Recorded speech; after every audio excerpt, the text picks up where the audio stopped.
Last night, as you were carrying forward with your criticism of Senator Sessions, you were warned multiple times by the presiding officers, by senators, that this could actually violate the rules of decorum in the Senate, but you carried forward anyways. Why did you decide to press on with your argument knowing that it could violate the rules of decorum? Well, look, I went to the floor to debate whether or not Jeff Sessions should be the Attorney General of the United States.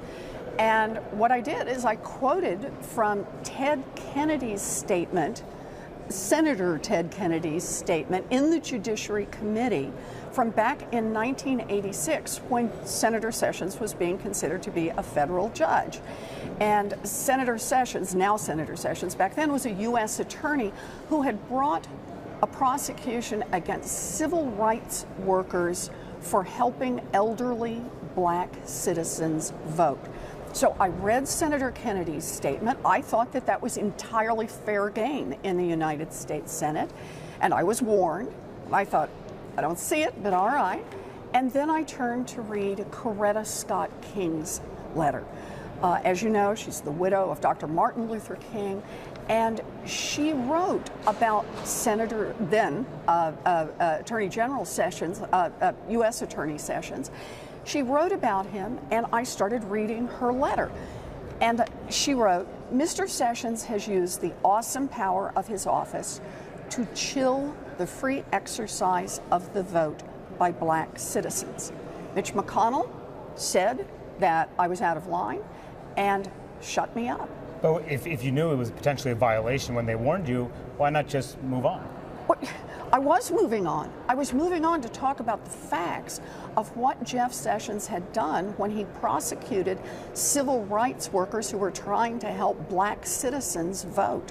And I thought quoting Coretta Scott King's letter to the United States Senate about that was absolutely relevant. It is a moving letter, it is a powerful letter, and it's a letter that tells us not only about our history generally, but specifically about Jeff Sessions. But Senator, you've served with Senator Sessions for several years. Do you really believe what that letter says, that he could unfairly intimidate and disenfranchise elderly black voters? Yes. I believe the facts show that is exactly what he did. In fact, you think he would do that as Attorney General? Let me read to you what she says he did. But Senator, do you think he would do that as Attorney General? She says he accomplished, Mr. Sessions accomplished with a federal prosecution what the local sheriffs accomplished 20 years ago with clubs and cattle prods.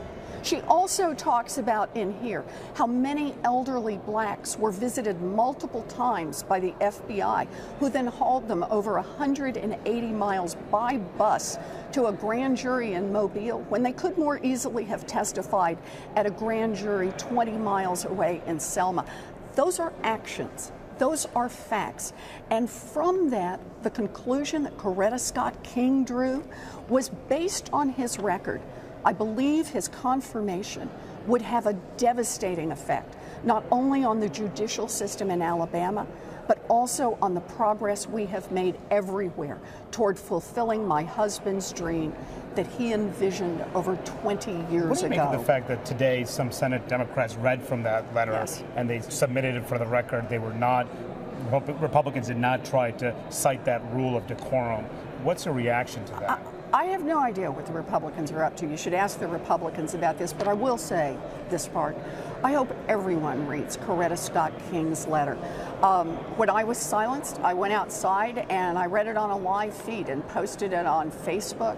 I've tweeted it. I want everyone to read this letter, including the Republican senators who will be voting on his nomination tonight. Senator, after the elections, a lot of voters want people up here to work together. Is this kind of rhetoric back and forth really what voters are looking for right now to fight Donald Trump tooth and nail? I don't think voters are asking us to ignore facts. I don't think voters are asking us to say, you know, we're just going to ignore what this man did to black citizens. Because it's not only with black citizens, the speech also talked about what he's done with immigrants, with women. The real question for an Attorney General of the United States is whether or not he can be trusted in those hours when you can't review what he does, can he be trusted to do two things? To stand up strongly on behalf of everyone, not just those he agrees with, but everyone. And secondly, does he have the intestinal fortitude to stand up to the President of the United States when the President issues an illegal and unconstitutional order? Those are the jobs of the Attorney General of the United States. What Coretta Scott King said is directly relevant to the first of those. What do you say to some of your critics who think that you are doing this to help position yourself for a possible run in 2020? I say I'm doing my job. It is my constitutional responsibility to debate Jeff Sessions as Attorney General of the United States. Is that something, though, you're open to right now, thinking about 2020? I am open to doing my job, and that is to debate whether or not Jeff Sessions should be Attorney General of the United States. And that's why I wanted the opportunity to read Coretta Scott King's letter. It is a powerful letter. I urge everyone to go and read it. Did Republicans give you guys a political gift here? You'd have to ask them. Well, this was something that we probably would not be talking about today had they not have invoked this rule. Look, I would be talking about it. I talk about it as much as I can. It is a powerful and moving letter, and it speaks to a moment in history in the 1960s, a moment in history in the 1980s, and a moment in history right now in 2017. And some of the Democrats are also trying to raise money off of this. Are you okay with that, doing this? And how much money have you raised for your campaign off of this? I have no idea. This is about trying to get people to read Coretta Scott King's letter. I really believe if all of my Republican colleagues would read the letter, there'd be some who'd say, I don't want to stand with him. Are you okay with any of Donald Trump's cabinet nominees right now? I know you voted for Ben Carson.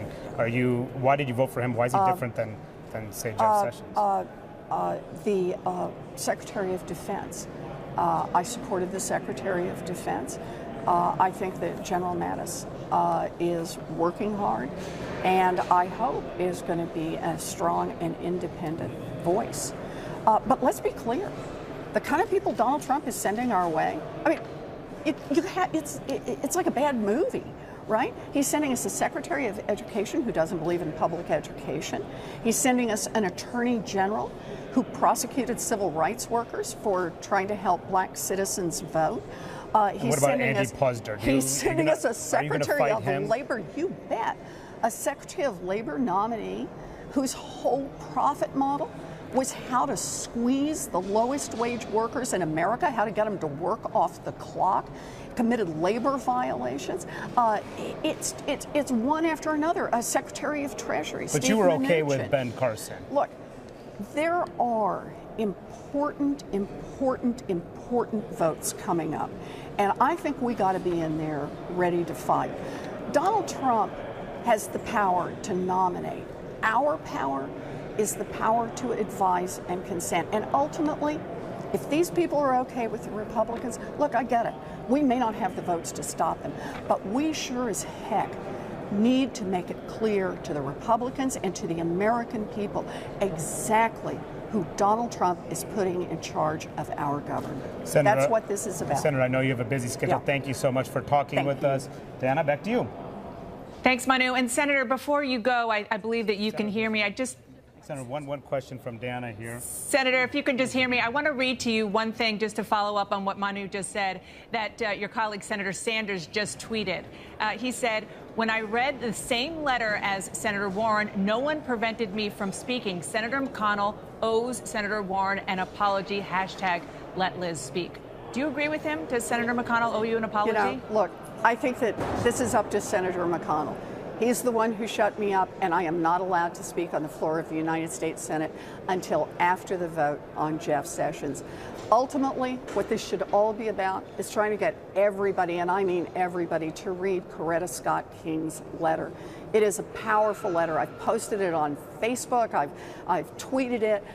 Get out there and read the letter. And it's not just people all across this country. It's Republicans right here in the United States Senate. Read that letter before the vote on Jeff Sessions. And Senator, before I let you go, just one final question. I am told that after you were reprimanded at first, some of your colleagues quietly came to you and asked you to retract your words, to try to sort of remedy the fact that you were told that you broke Rule 19 of the Senate rules, and you talked ill of a colleague, and that you said, no, I want to go back out there and I want to keep doing that. Is that true? And if so, why did you do that? Well, I didn't. I was giving my speech, and nobody spoke to me while I was giving my speech. Mitch McConnell then shut me down. I appealed the ruling of the chair, and that is a vote. And we went to a vote. That's what happened.